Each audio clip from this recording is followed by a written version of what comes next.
الحمد لله الحمد لله نحمده ونستعينه ونستغفره ونؤمن به ونتوكل عليه ونعوذ بالله من شرور أنفسنا ومن سيئات أعمالنا من يهده الله فلا مضل له ومن يضلله فلا هادي له وأشهد أن لا إله إلا الله وحده لا شريك له وأشهد أن محمدا عبده ورسوله أرسله بالهدى ودين الحق ليظهره على الدين كله ولو كره المشركون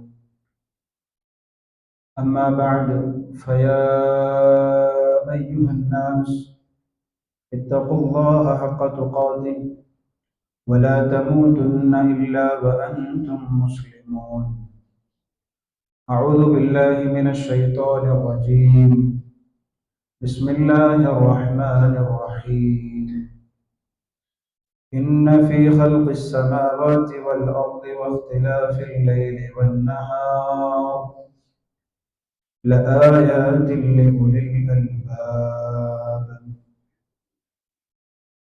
അല്ലാഹു സുബ്ഹാനഹു വ തആലയുടെ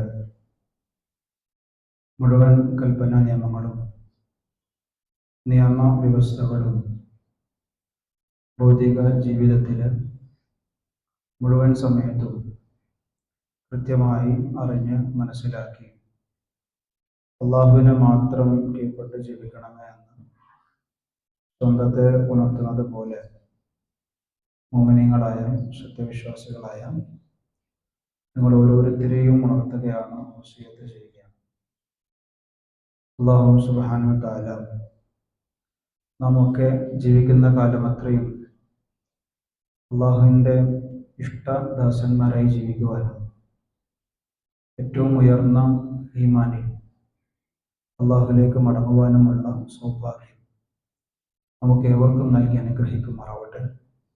നമ്മിൽ നിന്നും സംഭവിച്ചു പോകുന്ന കുറ്റവും കുറവും വീഴ്ചകളും പോരായ്മകളും അള്ളാഹുവിൻ്റെ കരുണ കൊണ്ട് പുറത്തു നൽകി അനുഗ്രഹിക്കുമാറാവട്ടെ. മനുഷ്യരായി ഭൂമിയിൽ ജീവിക്കുന്ന നമുക്കെല്ലാവർക്കും ജീവിതത്തിൽ വ്യക്തിപരമായി ഒരുപാട് ആഗ്രഹങ്ങളും അഭിലാഷങ്ങളും മോഹങ്ങളും ഒക്കെ ഉണ്ട്. ഒരു പക്ഷേ പടച്ചവനോടുള്ള ഓർമ്മയും സ്മരണയും ഒക്കെ ഒരു നേരം മറക്കുമ്പോൾ ഞാൻ ജീവിക്കുന്നത് തന്നെ ചില മോഹങ്ങളെ, ചില ഇഷ്ടങ്ങളെ, ചില സ്വപ്നങ്ങളെ കരസ്ഥമാക്കാനുള്ള ഓട്ടത്തിന് വേണ്ടിയിട്ടാണ് എന്ന് നമുക്ക് തന്നെ തോന്നിപ്പോവാറുണ്ട്. അതേസമയം ആ ഇഷ്ടത്തോട് ഞാൻ എത്തിച്ചേർന്നാൽ, ആ മോഹത്തിലേക്ക് ഞാൻ എൻ്റെ യാത്രയിലൂടെ എത്തിപ്പെട്ടാൽ അതിൻ്റെ സുഖവും മധുരവും ഒക്കെ അനുഭവിച്ചു കഴിഞ്ഞാൽ അടുത്ത മോഹത്തിലേക്കും അടുത്ത ഇഷ്ടത്തിലേക്കുമായിരിക്കും എൻ്റെ യാത്ര. വർഷങ്ങളോളം ഞാൻ എന്താണോ ആഗ്രഹിച്ചത് അതിനോട് മടുപ്പ് തോന്നുകയും മറ്റൊരു വസ്തുവിനോട് ഇഷ്ടം തോന്നുകയും ചെയ്യുന്നതാണ് ഭൗതിക ജീവിതത്തിന്റെ പ്രകൃതം തന്നെ. ഖുർആൻ നമ്മളൊക്കെ വളരെ ഗൗരവത്തോടു കൂടി കാണുന്ന, വളരെ സീരിയസ് ആയി കാണുന്ന ദുനിയാവിന്റെ ജീവിതത്തെ കുറിച്ച് ഖുർആൻ വളരെ വളരെ ലാഘവത്തോടു കൂടിയിട്ടാണ് സംസാരിക്കുന്നത്.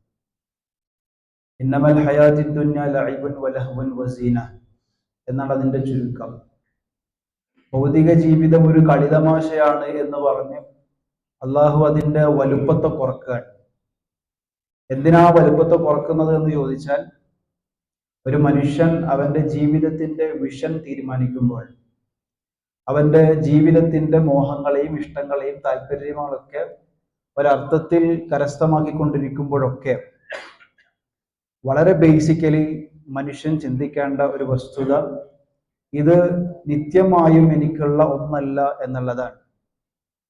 എന്ന് പറഞ്ഞാൽ ഇതെപ്പോഴും നഷ്ടപ്പെടാൻ സാധ്യതയുള്ള ഒന്നും, വിചാരിക്കുന്നതൊക്കെ കരസ്ഥമാക്കാൻ പറ്റുന്ന ഒരു അന്തരീക്ഷവുമല്ല ഭൗതിക ലോകത്ത് അള്ളാഹു സൃഷ്ടിച്ചു വെച്ചിരിക്കുന്നത് എന്ന വളരെ ബാലപാഠം, ഭൗതിക ജീവിതത്തിന്റെ ബാലപാഠം അള്ളാഹു ഖുർആനിലൂടെ പഠിപ്പിക്കുകയാണ്.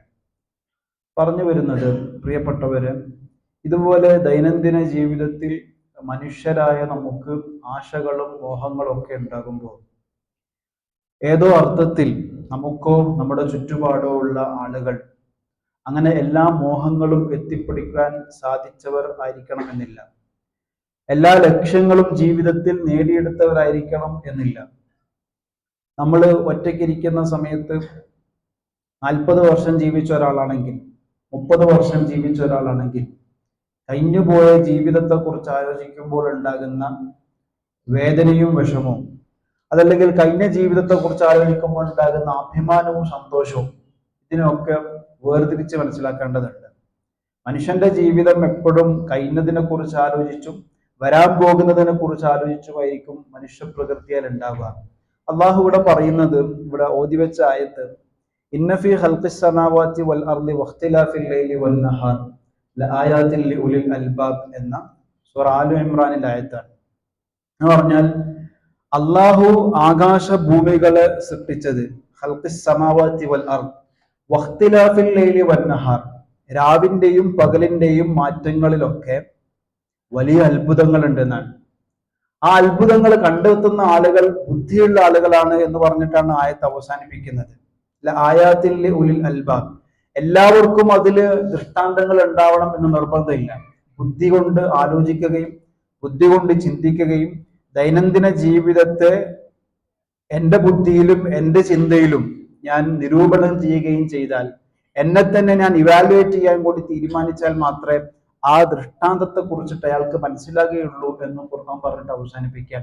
സാധാരണഗതിയിൽ ഈ ആയത്ത് നമ്മളൊരു പക്ഷെ കേട്ടിട്ടുണ്ടാവും. എപ്പോഴാണ് അത് പറയാറുള്ളത് എന്ന് ചോദിച്ചാൽ, ആസ്ട്രോണമിയെ കുറിച്ചിട്ട് പറയുമ്പോൾ, അതല്ലെങ്കിൽ ജിയോഗ്രഫിന്റെ അത്ഭുതങ്ങളെ കുറിച്ചിട്ട് പറയുമ്പോൾ, ഭൂമിശാസ്ത്രത്തെ കുറിച്ചും വാനശാസ്ത്രത്തെ കുറിച്ചിട്ടൊക്കെയുള്ള സയന്റിഫിക്കൽ മിറാക്കിൾസിനെ കുറിച്ചിട്ട് പറയുമ്പോൾ ഈ ആയത്ത് ഒരു പക്ഷെ നമ്മൾ കേട്ടിട്ടുണ്ടാവും. പക്ഷെ ഞാൻ ഇവിടെ സൂചിപ്പിക്കാൻ ആഗ്രഹിക്കുന്നത്, ആകാശ ഭൂമികളെ സൃഷ്ടിച്ച പടച്ചവൻ രാവിലും പകലിലും വ്യത്യസ്തമായി എല്ലാ ദിവസവും രാവും പകലും വന്നുകൊണ്ടിരിക്കുന്നതിന്റെ അത്ഭുതത്തെ കുറിച്ചിട്ട് പറയുമ്പം അതിൻ്റെ ഇടയിൽ ആ സൃഷ്ടിപ്പിന്റെ അത്ഭുതത്തിൽ മാത്രമല്ല ചിന്തിക്കാനുള്ളത്, മറിച്ച് മനുഷ്യന്റെ ദൈനംദിന ജീവിതത്തിലെ എന്ന് പറഞ്ഞാൽ രാവിലെയും പകലുമാകുന്ന 24 മണിക്കൂറിന്റെ ഒരു ദിവസത്തെ ജീവിത കാലയളവിൽ അവൻ അനുഭവിക്കുന്ന അനുഭവങ്ങളിലുമുണ്ട് ആയാത്തുകൾ എന്നാണ് അതിന്റെ കുറച്ചുകൂടി ഡീപ്പായിട്ട് നമ്മൾ ഇറങ്ങിയാൽ മനസ്സിലാകുന്ന ഒരു സംഗതി. എൻ്റെ 24 മണിക്കൂറിൽ ഞാൻ അനുഭവിക്കുന്ന അനുഭവങ്ങൾ ഉണ്ടല്ലോ, ആ അനുഭവങ്ങളിൽ ഒരുപാട് ദൃഷ്ടാന്തങ്ങളുണ്ട്. അള്ളാഹു എനിക്ക് കാഴ്ച തന്ന് ആ കാഴ്ച കൊണ്ട് ഞാൻ ഒരുപാട് കാര്യങ്ങളെ കണ്ടുകൊണ്ടിരിക്കുകയാണ്. എൻ്റെ ജോലി സ്ഥലത്ത് പോകുന്ന സമയത്ത്, എൻ്റെ വീട്ടിനകത്ത്, എൻ്റെ സോഷ്യൽ സ്പേസുകളിൽ, എൻ്റെ സോഷ്യൽ മീഡിയ സ്പേസുകളിൽ ഞാനിങ്ങനെ വ്യത്യസ്ത അനുഭവങ്ങൾ ഉണ്ടായിക്കൊണ്ടിരിക്കുകയാണ് ഒരു മനുഷ്യൻ. പ്രത്യേകിച്ചും പുതിയ കാലഘട്ടത്തിൽ അനുഭവങ്ങളെ ഒബ്സർവ് ചെയ്യാൻ ഏതോ അർത്ഥത്തിൽ മടി തോന്നുകയോ അല്ലെങ്കിൽ മനുഷ്യൻ അവന്റെ തന്നെ സ്വന്തം കാര്യങ്ങളിൽ മാത്രം ഒതുങ്ങി നിൽക്കുകയോ ചെയ്യുന്ന ഒരു പ്രവണത വരുമ്പം ഇത്തരം ആയത്തുകൾക്ക് ഒരു പ്രസക്തിയുണ്ട്. നീ അങ്ങനെ നിന്റെ ജീവിതത്തിൽ നിന്റേതായ സ്പേസിൽ ഒതുങ്ങി നിൽക്കേണ്ട ഒരുവനല്ലെന്നും ചുറ്റുമുള്ള സംഗതികളെ അള്ളാഹു മനഃപൂർവ്വം നിന്റെ മുന്നിൽ കൊണ്ടുവരികയാണ് എന്ന് അള്ളാഹു പറയാൻ. പ്രിയപ്പെട്ടവര്, ജീവിതത്തിൽ നമുക്കുണ്ടാകുന്ന അനുഗ്രഹങ്ങളെ കുറിച്ചിട്ട് നമ്മൾ എപ്പോഴാണ് ഓർക്കുക? എൻ്റെ ജീവിതത്തിൽ അള്ളാഹു നൽകിയ അനുഗ്രഹമാണ് എന്ന് നമുക്ക് ബോധ്യപ്പെടുന്ന ഒരു സന്ദർഭം എപ്പോഴാണ്? എന്താണോ എൻ്റെ കയ്യിൽ അള്ളാഹു ഞാൻ അറിയാതെ ഒളിപ്പിച്ചു വെച്ചിരിക്കുന്ന അനുഗ്രഹങ്ങൾ, ആ അനുഗ്രഹത്തിലെ ഏതെങ്കിലും ഒന്നിനൊരു കോട്ടം തട്ടിയാൽ, ഏതെങ്കിലും ഒന്ന് ഒരു ദിവസം വർക്ക് ചെയ്യാതിരുന്നാൽ, ഏതെങ്കിലും ഒന്നിന് ചെറിയൊരു ഡാമേജ് സംഭവിച്ചാൽ നമുക്കതിന്റെ വലുപ്പം മനസ്സിലാകാൻ, ആ വലുപ്പത്തെ കുറിച്ചിട്ട് നമ്മൾ സംസാരിക്കാൻ. ഏതൊരു മനുഷ്യനെ സംബന്ധിച്ചിടത്തോളം അവനിക്ക് അള്ളാഹു നൽകിയ അനുഗ്രഹങ്ങളെ അവൻ എണ്ണാൻ ശ്രമിച്ചാൽ അവനെ കൊണ്ട് സാധ്യമല്ല എന്ന് അള്ളാഹു പറഞ്ഞ വളരെ വ്യക്തമായൊരു കാര്യമാണ്. ആകാശത്തിലെ നക്ഷത്രങ്ങളെ പുതിയ ശാസ്ത്ര സാങ്കേതിക വിദ്യ ഉപയോഗിച്ചുകൊണ്ട്, പുതിയ മെക്കാനിസം ഉപയോഗിച്ചുകൊണ്ട്, പുതിയ ശാസ്ത്ര വിദ്യകൾ ഉപയോഗിച്ചുകൊണ്ട് ഇന്നലെ രാത്രി ആകാശത്തെ എത്ര നക്ഷത്രങ്ങൾ തിളങ്ങി നിന്നിരുന്നു എന്ന് വേണമെങ്കിൽ ആസ്ട്രോണമിക്ക് ഒരാഴ്ചത്തെ റിസർച്ചിന് ശേഷം പുറത്തു കൊണ്ടുവരാൻ പറ്റും. അങ്ങനെ പഠിക്കാനും അങ്ങനെയുള്ള റിസർച്ചുകൾക്കുള്ള എക്യുപ്മെന്റ്സ് എല്ലാ അർത്ഥത്തിലും വളരെ സജ്ജീകരിച്ച ഒരു കാലഘട്ടത്തിലാണ് ജീവിക്കുന്നത്. പക്ഷേ ഒരു മനുഷ്യന് അവന്റെ ജീവിതത്തിൽ ഒരു ദിവസം ഒരു നേരം അവൻ അനുഭവിക്കുന്ന പടച്ചവന്റെ അനുഗ്രഹങ്ങളെ എണ്ണാൻ നോക്കിയാൽ, അത് എത്ര വലിയ ടെക്നോളജി ഉപയോഗിച്ചാലും ശരി, എത്ര വലിയ മെഷീനുകൾ ഉപയോഗിച്ചാലും ശരി, ഏതർത്ഥത്തിലുള്ള ഹൈടെക് എക്യുപ്മെന്റ്സ് ഉപയോഗിച്ചാലും ശരി, അള്ളാഹു നൽകുന്ന അനുഗ്രഹങ്ങളെ എണ്ണാൻ ഒരാൾക്കും സാധ്യമല്ല എന്നുള്ളത് അള്ളാഹുവിന്റെ വെല്ലുവിളിയാണ്. നിങ്ങളൊന്ന് എണ്ണാൻ ശ്രമിച്ചാൽ നിങ്ങൾക്ക് അതിനോട് സാധ്യമല്ല. ഇനി ഒരായുസ് നീളമുള്ള അനുഗ്രഹങ്ങൾ എണ്ണുന്നത് പോട്ടെ, ഒരു ദിവസത്തെ അനുഗ്രഹങ്ങൾ നിങ്ങൾ എണ്ണാൻ ശ്രമിച്ചാൽ എന്തായിരിക്കും നിങ്ങളുടെ അവസ്ഥ? അബൂബക്കർ സിദ്ദീഖ് റളിയല്ലാഹു അൻഹു ഇതുപോലെ ഒരു ജുമുഅ ദിവസം മിമ്പറിൽ കയറി എന്നിട്ട് പൊട്ടിക്കരയാണ്. അതുമായി ബന്ധപ്പെട്ട ഹദീസുകൾ അതിൽ വിശദീകരിക്കുന്നുണ്ട്. അബൂബക്കർ സിദ്ദീഖ് റളിയല്ലാഹു അൻഹു മിമ്പറിൽ കയറിയതിനു ശേഷം കുറച്ചു നേരം കരഞ്ഞതിന് ശേഷം എന്തോ ഒരു വളരെ പ്രധാനപ്പെട്ട ഒരു സംഗതി പറയാൻ പോകാൻ, വളരെ ഇമോഷണൽ ആയിട്ടാണ് അബൂബക്കർ സിദ്ദീഖ് റളിയല്ലാഹു അൻഹു ഉള്ളത്. മിമ്പറിൽ നിന്നുകൊണ്ട് ആളുകളുടെ മുന്നിൽ ഇങ്ങനെ കണ്ണു നിറഞ്ഞുകൊണ്ട് എന്താണ് അബൂബക്കർ സിദ്ദീഖ് റളിയല്ലാഹു അൻഹു പറയാൻ പോകുന്നത് എന്ന ആകാംക്ഷയിൽ സഹാബാക്കളൊക്കെ ഇങ്ങനെ നിൽക്കാൻ. ആ സമയത്ത് അബൂബക്കർ സിദ്ദീഖ് റളിയല്ലാഹു അൻഹു പറഞ്ഞത്, ഇതുപോലൊരു ദിവസം റസൂലുള്ളാഹി സ്വല്ലല്ലാഹു അലൈഹി വസല്ലമ മിമ്പറിൽ കയറി എന്നിട്ട് കരഞ്ഞൊരു സന്ദർഭം ഞാൻ ഓർക്കുകയാണ്. എന്തിനാ കരഞ്ഞത്? ആളുകളോടൊക്കെ ആവശ്യപ്പെടാണ്, സലുല്ലാഹൽ അഫ്വ വൽ ആഫിയ, നിങ്ങൾ എല്ലാവരും അള്ളാഹുവിനോട് അഫ്വിനെയും ആഫിയത്തിനെയും ചോദിച്ചുകൊണ്ടേയിരിക്കണം എന്ന് പറയുന്നതിന് വേണ്ടിയിട്ടാണ് ഇത്ര ഇമോഷണൽ ആയത്. അതിനുശേഷം പറഞ്ഞൊരു സംഗതിയുണ്ട്, ആഫിയത്ത് പോലെ പ്രധാനപ്പെട്ട, ആഫിയത്ത് പോലെ അത്രയും വലുപ്പമുള്ള ഒരു അനുഗ്രഹം ഹിദായത്തിന് ശേഷം മറ്റൊന്നുമില്ല എന്ന് പറഞ്ഞിട്ടാണ് റസൂലുള്ളാഹി സ്വല്ലല്ലാഹു അലൈഹി വസല്ലം ഖുതുബ തുടങ്ങുന്നത്. എന്ന് പറഞ്ഞാൽ ഒരു മനുഷ്യനെ സംബന്ധിച്ചിടത്തോളം അവന്റെ ജീവിതത്തിൽ അത്ര പ്രധാനപ്പെട്ട, നമ്മൾ അനുഗ്രഹങ്ങളെ കുറിച്ചിട്ട് എണ്ണുമല്ലോ, എന്താണ് അള്ളാഹു എനിക്ക് തന്ന അനുഗ്രഹം എന്ന് പറഞ്ഞ് നമ്മൾ എണ്ണുമ്പോൾ സ്വാഭാവികമായിട്ടും എന്റെ ശരീരം, ഞാൻ ശ്വസിക്കുന്ന വായു, ഞാൻ കുടിക്കുന്ന വെള്ളം, ഞാൻ കഴിക്കുന്ന ഭക്ഷണം, എന്റെ ജീവിതത്തിലെ എന്റെ ശരീരത്തിനകത്തെ ഇന്റേണൽ ഓർഗാൻസ്, അത് വർക്ക് ചെയ്യുന്നതിന്റെ പ്രോസസ്, അതിന്റെ അത്ഭുതങ്ങൾ, ഇങ്ങനെ തുടങ്ങി നമ്മൾ എണ്ണാൻ നോക്കിയാൽ പ്രിയപ്പെട്ടവരെ ഒരിക്കലും തീരുന്നതല്ല എന്ന് പറഞ്ഞിട്ടാണ് ആ ഖുതുബ പറയുന്നത്. ആ വിഷയത്തിൽ ഒരു ഖുതുബ നടത്തുമ്പോൾ നമ്മൾ മനസ്സിലാക്കേണ്ടത്, ഹദീസിന്റെ ഗ്രന്ഥങ്ങളിൽ, ഹദീസിന്റെ കിതാബുകളിൽ അതിനു വേണ്ടിയിട്ടുള്ള ചാപ്റ്റേഴ്സ് ഒരുപാട് കാണാൻ പറ്റും. അല്ല ആഫിയ എന്ന ടോപ്പിക്കിൽ മാത്രം എന്ന് പറഞ്ഞാൽ ഒരു വിശ്വാസിയെ സംബന്ധിച്ചിടത്തോളം ആഫിയത്ത് എന്ന് പറയുന്ന അനുഗ്രഹം അത്രമേൽ പ്രധാനപ്പെട്ടതാണ്. ചോദിച്ചുകൊണ്ടേയിരിക്കണം എന്നാണ്. റസൂലുള്ളാഹിന്റെ ദുആക്കളുടെ ലിസ്റ്റ് വരുന്നുണ്ട്. ആ ലിസ്റ്റിലൊക്കെ വളരെ ഹൈലൈറ്റ് ചെയ്തുകൊണ്ടുള്ള ദുആയാണ് അല്ലാഹുമ്മ ഇന്നി അസ്അലുകൽ അഫ്വ വൽ ആഫിയ. അല്ലാഹുവേ, ഞാൻ നിന്നോട് അഫ്വിനെയും, അഫ്വ് എന്ന് പറഞ്ഞാൽ ഫോർഗിവ്സ് ആണ്, അല്ലാഹുവേ നിന്നോട് പാപമോചനം ഞാൻ ചോദിക്കാൻ, അതേപോലെ അൽ ആഫിയ, ആഫിയത്തിനെയും ചോദിക്കാൻ. ഒരു സഹാബി, വളരെ ആക്റ്റീവായ, വളരെ ഖുവ്വത്തുള്ള, വളരെ സ്ട്രെങ്ത് ഉള്ള ആളുകളെ കൂട്ടത്തിലൊക്കെ നല്ല എന്താ പറയാ ശാരീരികമായ ഫലമുള്ള ഒരു സഹാബി പെട്ടെന്നൊരു ദിവസം ശരീരം മൊത്തം തളർന്ന് കിടക്കുകയാണ്. റസൂലുള്ളാഹി സ്വല്ലല്ലാഹു അലൈഹി വസല്ലം അദ്ദേഹത്തെ സന്ദർശിക്കാൻ വേണ്ടി പോയ സമയത്ത് അദ്ദേഹത്തോട് ചോദിച്ചത്, അല്ല ആഫിയത്തിന് വേണ്ടി ദുആ ചെയ്യില്ലേ? അപ്പൊ അദ്ദേഹം പറഞ്ഞു, അതേ റസൂലെ, ഞാന് അള്ളാഹുവിനോട് ദുആ ചെയ്യുമ്പം, അള്ളാഹുവേ, ആഖിറത്തിൽ പരലോകത്ത് നീ എനിക്ക് എന്തെങ്കിലുമൊക്കെ ശിക്ഷയും അദാബും ഒക്കെ നിശ്ചയിച്ചിരിക്കുന്നുണ്ടെങ്കിൽ അതൊക്കെ നീ ദുനിയാവിൽ എനിക്ക് തരികയും ഇവിടുന്ന് എന്നെ രക്ഷപ്പെടുത്തുകയും ചെയ്യണമേ എന്ന് പറയാം. ആഖിറത്തിൽ എന്നെ രക്ഷപ്പെടുത്തുകയും ചെയ്യണമേ എന്ന് ദുആ ഞാൻ എപ്പോഴും ചെയ്യാറുണ്ട്. റസൂൽ ഇത് കേട്ട് അത്ഭുതപ്പെടുകയാണ്. സുബ്ഹാനല്ലാഹ്, ഇനി മുതൽ നീ അങ്ങനെ പ്രാർത്ഥിക്കാൻ പാടില്ല. നീ പ്രാർത്ഥിക്കേണ്ട ഏറ്റവും നല്ല പ്രാർത്ഥന, അല്ലാഹുമ്മ റബ്ബന ആതിനാ ഫിദ്ദുനിയ ഹസന വഫിൽ ആഖിറതി ഹസന വഖിനാ അദാബന്നാർ. എപ്പോഴും നീ പ്രാർത്ഥിക്കേണ്ടത്, പടച്ചോന് ആഖിറത്തിലുള്ള ശിക്ഷ ഒക്കെ ദുനിയാവിൽ തന്നിട്ട് ആഖിറത്തിൽ രക്ഷപ്പെടുത്തണേ എന്നല്ല, മറിച്ച് അള്ളാഹു എനിക്ക് ദുനിയാവ് ഹസനായിരിക്കണം, ദുനിയാവിൽ എനിക്ക് ആഫിയത്ത് ഉണ്ടാവണം, ദുനിയാവിൽ എനിക്ക് സന്തോഷം ഉണ്ടാവണം, ദുനിയാവിൽ എനിക്ക് റിസ്ക് ഉണ്ടാവണം, ദുനിയാവിൽ എനിക്കും എന്റെ കുടുംബത്തിനും സന്തോഷവും സമാധാനവും ഉണ്ടാവണം, അതേപോലെ ആഖിറത്തിൽ ഉണ്ടാകണം. രണ്ടു ലോകത്തെയും ഒരുപോലെയുള്ള ഹസനത്തിന് നീ ചോദിച്ചുകൊണ്ടേയിരിക്കണം. അതാണ് ഇസ്ലാം എന്ന് പഠിപ്പിച്ചു കൊടുക്കാൻ. എന്ന് പറഞ്ഞാൽ പ്രിയപ്പെട്ടവരെ, അല്ല ആഫിയ എന്ന് പറഞ്ഞാൽ അത്രയും പ്രധാനപ്പെട്ട ഒന്നാണ്. നമുക്കറിയാലോ, നമ്മുടെ കുടുംബത്തിൽ, നമ്മുടെ അയൽവാസികളിൽ, നമ്മുടെ സുഹൃത്തുക്കളിൽ, നമുക്ക് പരിചയമുള്ള ആളുകളിൽ 10,000 രൂപ കൊടുത്തിട്ട് ഓക്സിജൻ വലിക്കുന്ന എത്ര ആളുകളുണ്ട്? രാത്രി കടന്നിട്ട് ഉറക്കം വരാതെ ടാബ്ലറ്റിന്റെ ശക്തിയിൽ ഉറങ്ങുന്ന എത്ര പേര് നമ്മുടെ കൂട്ടത്തിലുണ്ട്? ഭക്ഷണം കഴിച്ചിട്ട് അത് ദഹിക്കാൻ വേണ്ടി ടാബ്ലറ്റ് കഴിക്കുന്ന എത്ര ആളുകളുണ്ട്? ഈ അടുത്തൊരു സുഹൃത്തിന്റെ കുട്ടിയുടെ ഒരു അനുഭവം കേട്ടു. പ്രസവിച്ച ഉടനെ മുലപ്പാല് കുടിക്കുന്ന സമയത്ത് ആ മുലപ്പാല് പുറത്തേക്ക് വരികയാണ്. കുടിച്ചു കഴിഞ്ഞ ഉടനെ അത് ഛർദ്ദിച്ചുകൊണ്ടിരിക്കുകയാണ്. എന്നിട്ട് ഒരുപാട് നാളത്തെ ട്രീറ്റ്മെന്റിന് ശേഷം അതിന്റെ പ്രയാസം ആ ഉപ്പയും ഉമ്മയും, അറിയാലോ, ഒരു ബാപ്പയും ഉമ്മയും ഒരു കുഞ്ഞിന് ആ അർത്ഥത്തിൽ വേദനിക്കുന്ന കാണുമ്പോൾ ഉണ്ടാകുന്ന മാനസിക സംഘർഷവും വിഷമവും എത്രയാണ്. അദ്ദേഹം പറയുന്നുണ്ട്, ഇന്ന് ആ കുഞ്ഞിന് 13 വയസ്സാണ്. 13 വർഷക്കാലമായി ഒരു ഭക്ഷണം കൊടുത്താൽ, ഒരു വെള്ളം കൊടുത്താൽ, ഒരു ഗ്ലാസ് ചായ കുടിച്ചാൽ, ഒരു ബ്രേക്ക്ഫാസ്റ്റ് കഴിച്ചാൽ, അതിന്റെ കൂടെ ടാബ്ലറ്റ് കഴിക്കാതിരുന്നാൽ വയറ്റിന്ന് ദഹിക്കാത്ത പ്രയാസം അനുഭവിക്കുന്ന എത്ര ആളുകളുണ്ട്. ഇനി വയറ്റിന് ദഹിച്ചിട്ട് അത് വിസർജനമായി പോകാൻ പറ്റാത്തതിന്റെ പ്രയാസം അനുഭവിക്കുന്ന എത്ര ആളുകൾ നമ്മുടെ കൂട്ടത്തിലുണ്ട്. ഒരു ചെറിയ യൂണിറ്റ് ബ്ലഡിന് വേണ്ടി കഷ്ടപ്പെടുന്ന എത്ര ആളുകളുണ്ട്. ബ്ലഡ് കയറ്റുന്ന സമയത്ത് മാറിപ്പോയതിന്റെ പേരിൽ മരണം സംഭവിച്ച എത്ര ആളുകളുണ്ട്. ഇങ്ങനെ ഓപ്പറേഷൻ തിയേറ്ററുകളിലും കാഷ്വാലിറ്റികളിലും അതേപോലെ തന്നെ നമ്മുടെ ഹോസ്പിറ്റലിന്റെ വരാന്തകളിലും വേദനയും വിഷമവും അനുഭവിക്കുന്ന എത്ര ആളുകളുണ്ട്. നമ്മളെ സംബന്ധിച്ചിടത്തോളം നമ്മൾ എത്ര വലിയ ഭാഗ്യവാന്മാരാണ്. ജുമാക്ക് നമ്മൾ പള്ളിയിൽ നടന്നു വന്നില്ലേ, നമ്മൾ വാഹനം ഓടിച്ചു വന്നില്ലേ, രാവിലെ ഭക്ഷണം കഴിച്ചില്ലേ, രാവിലെ ഉറങ്ങി എഴുന്നേറ്റില്ലേ. 10 ലക്ഷത്തോളം ആളുകൾ ഇന്ന് രാവിലെ ഉറങ്ങി എഴുന്നേറ്റിട്ടില്ലല്ലോ. ഒരു ദിവസത്തിന്റെ മരണക്കണക്ക് അങ്ങനെയാണല്ലോ സൂചിപ്പിക്കുന്നത്. ആ 10 ലക്ഷത്തോളം ആളുകൾ ഒരു ദിവസം ഉറങ്ങി എഴുന്നേൽക്കാതിരിക്കുന്നുണ്ടെങ്കിൽ ആ ലക്ഷങ്ങളിൽ ഞാൻ ഉൾപ്പെട്ടില്ല എന്ന് പറയുമ്പോൾ റസൂലുള്ളാഹി സ്വല്ലല്ലാഹു അലൈഹി വസല്ലമ തങ്ങൾ പഠിപ്പിച്ചു തന്ന പ്രാർത്ഥന എത്ര വലുതാണ്. അൽഹംദുലില്ലാഹില്ലദി അഹ്യാനാ ബഅദമാ അമാതനാ വഇലൈഹി നുശൂർ എന്ന് പറഞ്ഞിട്ട് രാവിലെ എഴുന്നേൽക്കുന്നതിന്റെ അർത്ഥത്തിന്റെ പ്രസക്തി എത്ര വലുതാണ്. അള്ളാഹു ഒരു മരണത്തിന് ശേഷം ഞാൻ ജനിക്കുന്നു എന്ന് അള്ളാഹുവിനോട് പറയുമ്പോൾ അതിന്റെ സന്ദേശം നൽകുന്ന ഉൾക്കാഴ്ച എത്ര വലുതാകണം പ്രിയപ്പെട്ടവരെ.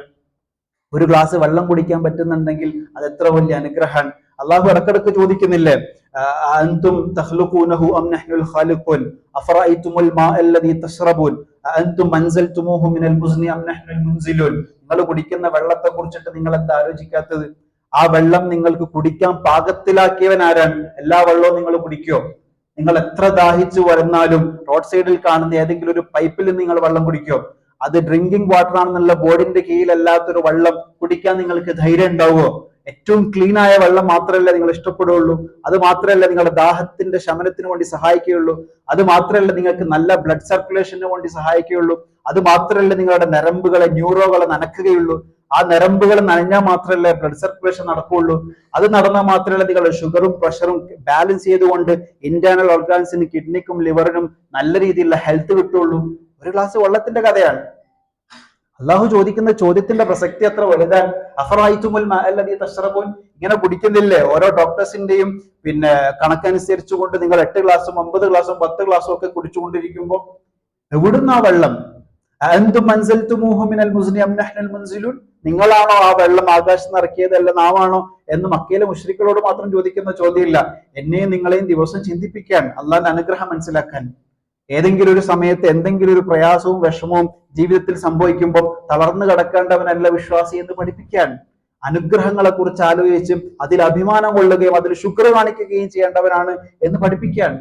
മറ്റൊരു സ്ഥലത്ത് ചോദിച്ചില്ലേ, സൂറ മുൽക്കിൽ നമുക്കൊക്കെ അറിയുന്ന ആയത്തല്ലേ, അവസാന ഭാഗത്ത്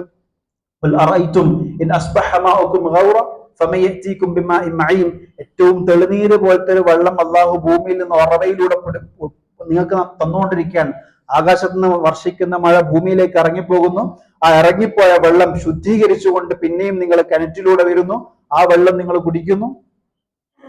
അള്ളാഹു ചോദിക്കുന്നു, ഇതെങ്ങാനും അള്ളാഹു സ്റ്റോപ്പ് ചെയ്തിട്ടുണ്ടെങ്കിൽ ആരാണ് നിങ്ങൾക്ക് കൊണ്ടുതരിക എന്ന് അള്ളാഹു ചോദിക്കുമ്പോൾ പ്രിയപ്പെട്ടവർ, അത് വലിയ അനുഗ്രഹമായിട്ട് നമ്മൾ കാണാൻ. ഗസയിലെ സംഭവങ്ങളൊക്കെ രാഷ്ട്രീയപരമായിട്ട് മാത്രം നിരീക്ഷപ്പെട്ടവരെ മനുഷ്യത്വപരമായി ഒരു മനുഷ്യൻ അനുഭവിക്കുന്ന വേദനയുടെ കണ്ണുകൂടി നോക്കിയാല് ദാഹിച്ചു മരിക്കുന്ന എത്ര ആളുകളുണ്ടെന്ന് അറിയാം. എന്ന് പറഞ്ഞാൽ ഇസ്രായേൽ മിലിറ്ററി വലിയൊരു അനൗൺസ്മെന്റ് നടത്തുകയാണ് ഗസയിൽ. എന്താണ് അനൗൺസ്മെന്റ്? കുറച്ച് വർഷങ്ങൾ അല്ലെങ്കിൽ കുറച്ച് മാസങ്ങളായി നിങ്ങൾ വലിയ പരീക്ഷണത്തിലാണ്, കുറച്ച് മാസങ്ങളായി നിങ്ങൾ വലിയ പ്രതിസന്ധിയിലാണ്. പട്ടിണി കിടക്കുന്ന ആളുകളുണ്ടെന്ന് നമുക്കറിയാം, ദാഹിക്കുന്ന ആളുകളുണ്ടെന്ന് അറിയാം. അതുകൊണ്ട് നാളെ രാവിലെ കൃത്യം 9 മണിക്ക് ഇന്ന സ്ഥലത്ത് നിങ്ങൾക്ക് വേണ്ട കുറച്ച് ദിവസത്തേക്കുള്ള ഭക്ഷണവും കുറച്ച് ദിവസത്തേക്കുള്ള വെള്ളവും നമ്മൾ തന്നെ സപ്ലൈ ആണ് എന്ന് വലിയൊരു അനൗൺസ്മെന്റിന് ശേഷം ആശ്വാസത്തോടുകൂടി 2-3 വയസ്സുള്ള കുഞ്ഞുങ്ങള് വലിയ വലിയ ബക്കറ്റും ബോക്സുമായിട്ട് ഇങ്ങനെ ക്യൂ നിൽക്കുകയാണ്.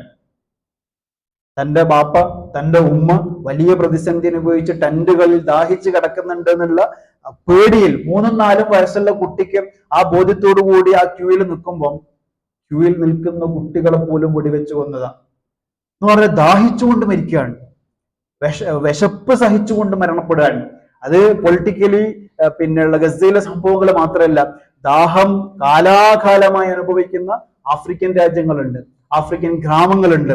അവർക്ക് നിരന്തരം ഒരു ദിവസത്തെ വെള്ളത്തിന് വേണ്ടി കിലോമീറ്ററുകളോളം നടക്കുന്നത് പഴയ കാലത്തെ സഹാബാക്കളുടെ കഥകൾ മാത്രമല്ല പ്രിയപ്പെട്ടവരെ, ഇന്നും മോസ്റ്റ് മോഡേൺ കാലഘട്ടത്തിലും ആ അർത്ഥത്തിലുള്ള ഗ്രാമങ്ങൾ നിലനിൽക്കുന്നുണ്ട്. അള്ളാഹു ചോദിക്കുന്നു, നിങ്ങൾ കുടിക്കുന്ന ഒരു ഗ്ലാസ് വെള്ളത്തിന്റെ അനുഗ്രഹം നിങ്ങൾ എന്തേ മനസ്സിലാക്കാത്തത്? ആ ഗ്ലാസ് വെള്ളത്തിലൂടെ നിങ്ങൾക്ക് കിട്ടുന്ന പ്രോട്ടീനെ കുറിച്ചും നിങ്ങൾക്ക് കിട്ടുന്ന വൈറ്റമിനെ കുറിച്ചും അതിലൂടെ നിങ്ങളുടെ ശരീരത്തിൽ സംഭവിക്കുന്ന ബ്ലഡ് സർക്കുലേഷനെ കുറിച്ചിട്ടൊക്കെ നിങ്ങൾ എന്താണ് ആലോചിക്കാത്തത് എന്ന് അള്ളാഹു ചോദിക്കാൻ. ഇതുപോലെ എല്ലാം അള്ളാഹു ചോദിക്കുന്നുണ്ട്. ഫല്യംകൂറിൽ ഇൻസാനില്ലാത്ത ആമി, കഴിക്കുന്ന ഭക്ഷണം അങ്ങനെ തന്നെയാണ്, ശ്വസിക്കുന്ന വായുവും അങ്ങനെ തന്നെയാണ്. 35,000 രൂപ ഒരു ദിവസത്തേക്ക് വേണ്ടി കൊടുക്കുന്ന എത്ര ഹോസ്പിറ്റലിൽ കിടക്കുന്ന രോഗികൾ നമ്മുടെ കൂട്ടത്തിലുണ്ട്. എത്ര ഫ്രീ ആയിട്ടാണ് നമ്മൾ ശ്വസിച്ചുകൊണ്ടിരിക്കുന്നത് എന്ന് അള്ളാഹു ചിന്തിപ്പിക്കുകയാണ്. പ്രിയപ്പെട്ടവരെ, ഈ അർത്ഥത്തിൽ അള്ളാഹു നമുക്ക് നൽകിയ അനുഗ്രഹങ്ങളിൽ വളരെ പ്രധാനപ്പെട്ട ഒന്നാണ് അൽ ആഫിയ എന്നുള്ളതിനെ കുറിച്ച് നിരവധി ഹദീസുകൾ നമുക്ക് കാണാൻ പറ്റും. മറ്റെന്ത് നിങ്ങൾക്ക് എണ്ണീട്ട് പറയാൻ പറ്റും, പക്ഷെ അനുഗ്രഹങ്ങൾ നിങ്ങൾക്ക് എണ്ണീട്ട് പറയാൻ പറ്റില്ല. അതിൽ വളരെ പ്രധാനപ്പെട്ട ഒന്നാണ് അൽ ആഫിയ. അൽ മുഅ്മിനുൽ ഖവിയ്യു ഖൈറുൻ മിനല്ലാഹി വഅഹബ്ബു ഇലല്ലാഹി അൽ മുഅ്മിനുൽ ദഈഫ്. ഒരു ദഈഫായ, ഒരു ബലഹീനനായ ഒരു വിശ്വാസിയേക്കാൾ അള്ളാഹുവിന് ഏറ്റവും ഇഷ്ടം ശക്തനായ വിശ്വാസിയാണ് എന്ന് പറയുമ്പോൾ, രോഗം വന്നതിന് ശേഷമുള്ള ട്രീറ്റ്മെന്റിനേക്കാൾ പരിശുദ്ധ ഖുർആൻ പറയുന്നത് രോഗം വരാതിരിക്കാനുള്ള നിങ്ങളുടെ ശ്രദ്ധയെ കുറിച്ചിട്ട് അള്ളാഹു പറഞ്ഞുകൊണ്ടിരിക്കുകയാണ്. അതുകൊണ്ട് തന്നെ നമ്മുടെ ചുറ്റും അത്തരത്തിലുള്ള അനുഭവങ്ങൾ ഉള്ളത് കൊണ്ട് തന്നെ അള്ളാഹുവിനോട് ആഫിയത്തിന് ചോദിച്ചുകൊണ്ടേയിരിക്കുക. നമ്മുടെ ആരുടെയും ശക്തിയിലോ ഫലത്തിലോ അല്ല നമ്മൾ ആരും ജീവിച്ചു പോകുന്നത്. കുറച്ചു നാള് മുമ്പ് വരെ നമുക്കൊക്കെ ഉണ്ട ഒരു കാഴ്ചപ്പാട് എന്ന് പറഞ്ഞാൽ മരണചിന്ത അല്ലെങ്കിൽ രോഗാവസ്ഥ എന്നൊക്കെ പറയുന്നത് ആഫ്റ്റർ 40 അല്ലെങ്കിൽ ആഫ്റ്റർ 50 അല്ലെങ്കിൽ ആഫ്റ്റർ 60 എന്നൊക്കെ ആയിരുന്നു. പക്ഷെ ഇന്നത്തെ അനുഭവങ്ങളിലൂടെ നമ്മൾ മനസ്സിലാക്കുന്നു, യൗവനത്തിൽ ജിമ്മിൽ പ്രാക്ടീസ് ചെയ്തുകൊണ്ടിരിക്കുന്ന സമയത്ത് കുഴഞ്ഞു വീണ് മരിക്കുന്ന സംഭവം നമുക്ക് കേട്ടിട്ടുണ്ട്. അതേപോലെ തന്നെ പഠിക്കാൻ വേണ്ടി സ്റ്റഡി റൂമിൽ ഇരുന്നുകൊണ്ട് അസൈൻമെന്റും പ്രൊജക്റ്റും ചെയ്യുന്ന +2 വിദ്യാർത്ഥികൾ മരിച്ച ഒരുപാട് സംഭവങ്ങൾ നമ്മൾ കേൾക്കുന്നുണ്ട്. എന്ന് പറഞ്ഞാൽ അള്ളാഹു പറഞ്ഞതുപോലെ തന്നെ വലയുഅഖിറുല്ലാഹു നഫ്സൻ ഇദാ ജാഅ അജലുഹാ, അള്ളാഹു നിശ്ചയിച്ച ഒരു സമയം വന്നാൽ അത് ഒരു നേരം പോലും നീട്ടിക്കൊടുക്കാൻ അള്ളാഹു തയ്യാറല്ല എന്ന് പറഞ്ഞാൽ നമ്മൾ എപ്പോഴും പ്രിപ്പയർ ആയിരിക്കുക എന്നുള്ളതാണ്. അബ്ദുല്ലാഹിബിൻ മുഹമ്മദ് എന്ന് പറയുന്ന ഒരു താബിഈ പണ്ഡിതൻ ഈജിപ്തിലെ മരുഭൂമിയിലൂടെ ഒരു ദീർഘനേരം യാത്ര ചെയ്യുന്ന ഒരു സംഭവം വിവരിക്കുന്നുണ്ട്. അദ്ദേഹത്തിന്റെ യാത്രയുടെ ഇടയിൽ ഒരു ടെന്റ് കണ്ടു. ആ ടെന്റിലേക്ക് കയറിയപ്പോൾ കണ്ട കാഴ്ച, ഒരു വൃദ്ധനായ മനുഷ്യൻ 2 കൈകാലുകളും ഇല്ലാതെ അന്ധനായി ഒരു ചാരുകസേരയിൽ ഇരുന്ന് ഒരു ദിക്ർ പറഞ്ഞുകൊണ്ടിരിക്കുകയാണ്. അൽഹംദുലില്ലാഹില്ലദീ ഫളലനി അലാ കസീരിൻ മിമ്മൻ ഖലഖനാ തഫ്ളീല എന്ന് പറയുന്ന പ്രാർത്ഥന പ്രാർത്ഥിച്ചുകൊണ്ടിരിക്കുകയാണ്. ആ പ്രാർത്ഥനയുടെ അർത്ഥം, അള്ളാഹുവെ, മറ്റാർക്കും നീ കൊടുക്കാത്ത വലിയ വലിയ അനുഗ്രഹങ്ങൾ നീ എനിക്ക് തന്നിട്ടുണ്ട്, അതിൽ ഞാൻ നിന്നോട് കടപ്പെട്ടിരിക്കുന്നു, എല്ലാ സ്തുതിയും എല്ലാ ഹംദും നിനക്ക് സമർപ്പിച്ചുകൊണ്ടേയിരിക്കുന്നു എന്നാണ് ആ പ്രാർത്ഥനയുടെ അർത്ഥം. ഈ താബഈ പണ്ഡിതൻ അദ്ദേഹത്തെ ഇങ്ങനെ വീക്ഷിക്കുകയാണ്. എന്ത് അനുഗ്രഹത്തിലാണ് അദ്ദേഹം ഈ വലിയൊരു പ്രാർത്ഥന പ്രാർത്ഥിക്കുന്നത്? 2 കൈയില്ല, 2 കാലില്ല, കണ്ണിന് കാഴ്ചയില്ല. ഈ നമ്മുടെയൊക്കെ ഭാഷയിൽ ജീവിതത്തിൽ ഒന്നുമില്ലാത്ത ഒരാള്, ജീവിതത്തിൽ എല്ലാം നഷ്ടപ്പെട്ട ഒരാള് പ്രാർത്ഥിക്കുന്ന പ്രാർത്ഥന, പടച്ചവനെ നീ ആർക്കും കൊടുക്കാത്ത ഒരുപാട് അനുഗ്രഹം എനിക്ക് നീ തന്നിട്ടുണ്ട് എന്നുള്ള പ്രാർത്ഥനയാണ്.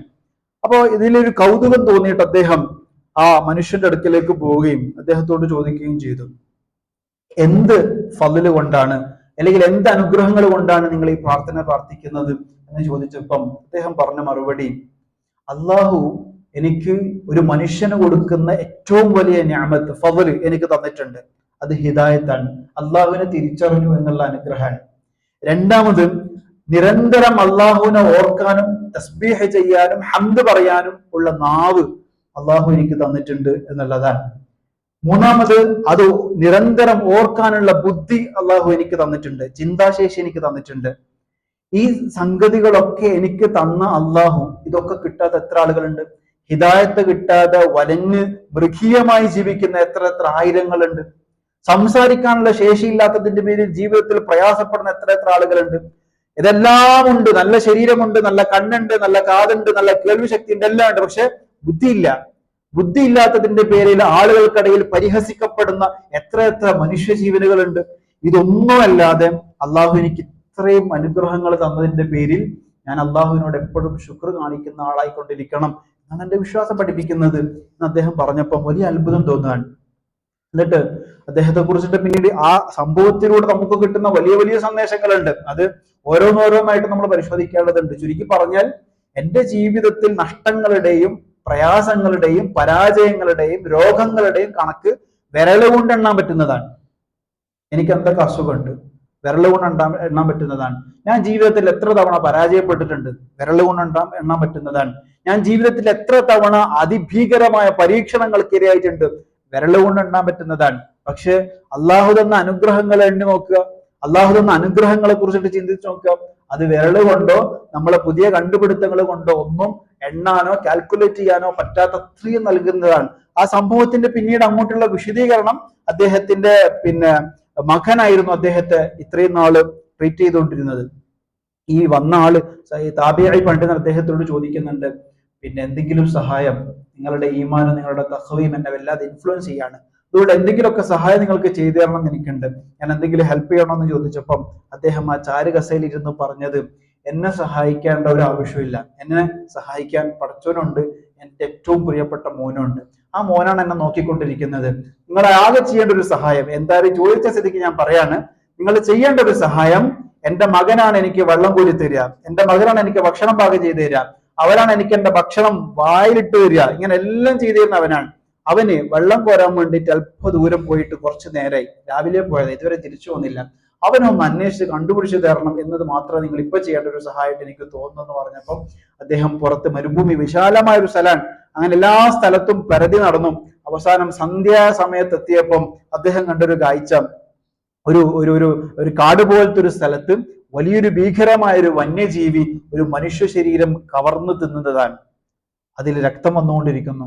അപ്പൊ ഇദ്ദേഹത്തിന് മനസ്സിലായി, ഈ പറയുന്ന ഈ വന്യജീവികൾ തിന്നുകൊണ്ടിരിക്കുന്ന മനുഷ്യ ശരീരം ഈ പറയുന്ന വലിയ മനുഷ്യന്റെ മകനാണ് എന്ന് മനസ്സിലായി. പക്ഷെ ഈ പ്രതിസന്ധി അനുഭവിക്കുന്ന രണ്ട് കാലുകളും രണ്ട് കൈകളും ഇല്ലാത്ത ഈ മനുഷ്യൻ എങ്ങനെയാണ് സ്വന്തം മകന്റെ ഒരു മരണ വാർത്ത ഹാൻഡിൽ ചെയ്യുക എന്ന് അദ്ദേഹത്തിന് മനസ്സിലാകത്തോണ്ട് വളരെ ഹിക്മത്തോടു കൂടി സംസാരിക്കാൻ വേണ്ടി ടെന്റിലേക്ക് പോകാൻ.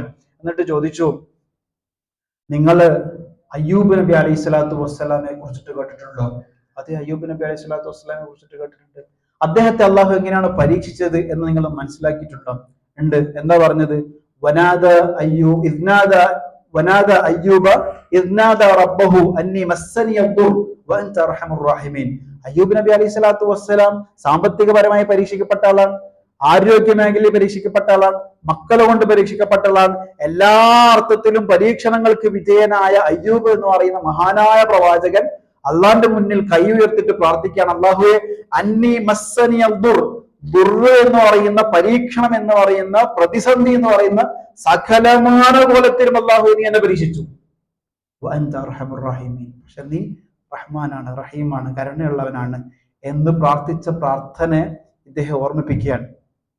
എന്നിട്ട് പറഞ്ഞു, അയ്യൂബ് നബി, അള്ളാഹ്ക്ക് അയ്യൂബ് നബി അലൈഹി സ്വലാത്തു വസ്സലാമയാണോ അല്ല താങ്കളാണോ വലുത് എന്ന് നിങ്ങളൊന്ന് പറ. അപ്പൊ പറഞ്ഞു, ഉറപ്പല്ലേ, അയ്യൂബ് നബി അലൈഹി സ്വലാത്തു വസ്സലാമയേക്കാൾ വലുത് എങ്ങനെയാണ് ഞാനാവുക? ഞാൻ പാവപ്പെട്ട ഒരു മനുഷ്യൻ, അതുകൊണ്ട് അയ്യൂബ് നബി അലൈഹി സ്വലാത്തു വസ്സലാം തന്നെയാണ് വലുത് എന്ന് പറഞ്ഞതിന് ശേഷം അദ്ദേഹം പറയാണ്, എന്നാൽ അയ്യൂബ് നബി അലൈഹി സ്വലാത്തു വസ്സലാമയെ പരീക്ഷിച്ചതുപോലെ അള്ളാഹു നിങ്ങളെയും പരീക്ഷിക്കുകയാണ്, നിങ്ങളുടെ മകനെ അള്ളാഹു തിരിച്ചു വിളിച്ചിരിക്കുകയാണ് എന്ന് പറഞ്ഞു. അതിൽ അദ്ദേഹം അൽഹംദുലില്ലാ എന്ന് പറയുകയും ഇന്നാ ലില്ലാഹി വ ഇന്നാ ഇലൈഹി റാജിഊൻ എന്ന് പറയുകയും ഒരു ദീർഘശ്വാസം വലിക്കുകയും ലാ ഇലാഹ ഇല്ലല്ലാഹ് പറഞ്ഞിടത്ത് അദ്ദേഹവും കൂടി വഫാത്താകുകയും ചെയ്യുന്ന ഒരു ചരിത്രമാണ് നമുക്ക് കാണാൻ പറ്റുന്നത്. എന്ന് പറഞ്ഞാൽ പ്രിയപ്പെട്ടവരെ, നിരന്തരം ആലോചിക്കേണ്ടത് അള്ളാഹു തന്ന ബ്ലെസ്സിങ്സിനെ കുറിച്ചിട്ടാണ്, അള്ളാഹു തന്ന അനുഗ്രഹങ്ങളെ കുറിച്ചിട്ടാണ്. അതിനെപ്പോഴും ഞാൻ ശുക്ർ ചെയ്തുകൊണ്ടേയിരിക്കണം എന്നുള്ള ബോധത്തെ കുറിച്ചിട്ടാണ്. എണ്ണിയാലും തീരാത്ത അനുഗ്രഹങ്ങളിലേക്ക് നോക്കുക. ആഫിയത്തിന് വേണ്ടി നിരന്തരം ചോദിച്ചുകൊണ്ടിരിക്കുക. ആഫിയത്തില്ലാത്ത ആളുകളെ പോയി സന്ദർശിക്കുന്ന സമയത്ത് നമുക്ക് ഉണ്ടാകുന്ന ഒരു ഈമാനുണ്ട്. ആ ഈമാനിന്റെ ഫലത്തിൽ ആ രോഗികളെ അള്ളാഹു നമ്മുടെ കണ്ണുകൊണ്ട് കാണിപ്പിക്കുന്നത് എന്റെ ഈമാനിന്റെ വർധനവിനാണ് എന്നുകൂടി മനസ്സിലാക്കുക. അങ്ങനെയുള്ള രോഗികളെ കാണുക. രോഗികളെ കാണുമ്പോൾ ഈ പ്രാർത്ഥനയാണ് പ്രാർത്ഥിക്കേണ്ടത്, അൽഹംദുലില്ലാഹില്ലദീ ഫദ്ദലനി അലാ കസീരിൻ മിമ്മൻ ഖലഖനാ തഫ്ളീല എന്ന് പ്രാർത്ഥിക്കുക. അല്ലാഹു സുബ്ഹാനഹു വ തആല ആഫിയത്തുള്ള ദീർഘായുസ് നൽകി അനുഗ്രഹിക്കുമാറാവട്ടെ. അഫ്വും ആഫിയത്തും അള്ളാഹു നമുക്ക് എല്ലാവർക്കും നൽകി അനുഗ്രഹിക്കുമാറാവട്ടെ. വആഖിറു ദഅവാനാ അൽഹംദുലില്ലാഹി റബ്ബിൽ ആലമീൻ.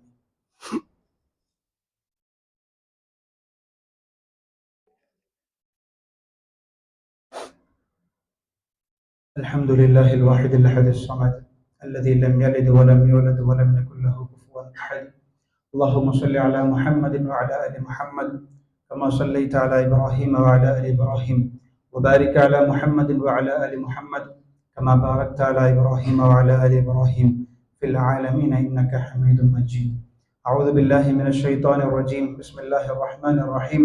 يا أيها الذين آمنوا اتقوا الله ولتنظر نفس ما قدمت لغد واتقوا الله إن الله خبير بما تعملون. അള്ളാഹു സുബ്ഹാനഹു വതആലയുടെ മുഴുവൻ കൽപ്പനാ നിയമങ്ങളും ജീവിതത്തിലെ സകല മേഖലയിലും പാലിച്ച് ജീവിക്കണമേ എന്ന് ഒരിക്കൽ കൂടി ഉണർത്തുകയാണ്. അള്ളാഹു സുബ്ഹാനഹു വതആല അവൻ ഇഷ്ടപ്പെടുന്ന അടിമകളായി ജീവിക്കുവാനും ഏറ്റവും ഉയർന്ന ഈമാനിൽ അള്ളാഹുവിലേക്ക് യാത്ര ചെയ്യാനും എല്ലാവർക്കും സൗഭാഗ്യം നൽകി അനുഗ്രഹിക്കുമാറാവട്ടെ. നമ്മിൽ നിന്നും സംഭവിച്ചു പോകുന്ന പാപങ്ങൾ, കുറവുകൾ, പോരായ്മകൾ അള്ളാഹുവിന്റെ കരുണ കൊണ്ട് പുറത്തു നൽകി അനുഗ്രഹിക്കുമാറാവട്ടെ. ജീവിക്കുന്ന കാലമത്രയും ആഫിയത്തോടുകൂടി ജീവിക്കാനും ആഫിനെ ചോദിക്കുവാനുള്ള സൗഭാഗ്യം അള്ളാഹു നമുക്ക് എല്ലാവർക്കും നൽകി അനുഗ്രഹിക്കുമാറാവട്ടെ. നമ്മിലെ രോഗികൾക്ക് അള്ളാഹു പൂർണ്ണ ശിഫ നൽകി അനുഗ്രഹിക്കുമാറാവട്ടെ. മാരകമായ രോഗങ്ങൾ കൊണ്ട് പ്രയാസപ്പെടുന്ന ഒട്ടനവധി സഹോദരി സഹോദരന്മാർ നമ്മുടെ കൂട്ടത്തിലുണ്ട്. അവർക്കൊക്കെ അള്ളാഹു പൂർണ്ണ ആരോഗ്യം നൽകി അനുഗ്രഹിക്കുമാറാവട്ടെ. അപകട രോഗങ്ങളെ തൊട്ടും അപകട മരണങ്ങളെ തൊട്ടും അള്ളാഹു നമ്മയും നമുക്ക് വേണ്ടപ്പെട്ടവരെയും കാത്തുരക്ഷിക്കുമാറാവട്ടെ. ഇസ്ലാമിനും മുസ്ലിമീങ്ങൾക്കും അള്ളാഹു ഇസ്സത്തും അഭിമാനവും നൽകി അനുഗ്രഹിക്കുമാറാവട്ടെ. പരസ്പര സ്നേഹവും ഐക്യവും നൽകി അനുഗ്രഹിക്കുമാറാവട്ടെ. ലോകത്ത് നാനാഭാഗങ്ങളിൽ ആക്രമിക്കപ്പെട്ടുകൊണ്ടിരിക്കുന്നവർ, പീഡിപ്പിക്കപ്പെട്ടുകൊണ്ടിരിക്കുന്നവർ, മിസൈലുകൾക്കും വെടിയുണ്ടകൾക്കും സാക്ഷികളായിക്കൊണ്ടിരിക്കുന്നവർ, ജയിലറുകളിൽ കഴിഞ്ഞുകൊണ്ടിരിക്കുന്ന ആളുകൾ എല്ലാവർക്കും അള്ളാഹു ഈമാനും സബറും നൽകി അനുഗ്രഹിക്കുമാറാവട്ടെ. സ്വാതന്ത്ര്യമുള്ള ജീവിതം നൽകി അനുഗ്രഹിക്കുമാറാവട്ടെ. സുഖമുള്ള ജീവിതം നൽകി അനുഗ്രഹിക്കുമാറാവട്ടെ. ഈമാനിന്റെയും ഇസ്ലാമിന്റെയും വഴിയിൽ അടിയുറച്ചു നിൽക്കാൻ അള്ളാഹു നമുക്ക് എല്ലാവർക്കും ഭാഗ്യം നൽകി അനുഗ്രഹിക്കുമാറാവട്ടെ. اللهم اغفر للمؤمنين والمؤمنات والمسلمين والمسلمات الأحياء منهم والأموات إنك مجيب الدعوات يا قاضي الحاجات. طيب ثرانا وثراهم واجعل الجنة مأوانا ومأواهم. اللهم أجرنا من النار، اللهم أجرنا من النار. اللهم لا تشفي خلقنا بالنار ولا تجعلنا من حطب النار فإنها بئس الدار وبئس المثوى وبئس القرار. ربنا اغفر لنا ولإخواننا الذين سبقونا بالإيمان ولا تجعل في قلوبنا غلا للذين آمنوا ربنا إنك رؤوف رحيم. أقم الصلاة.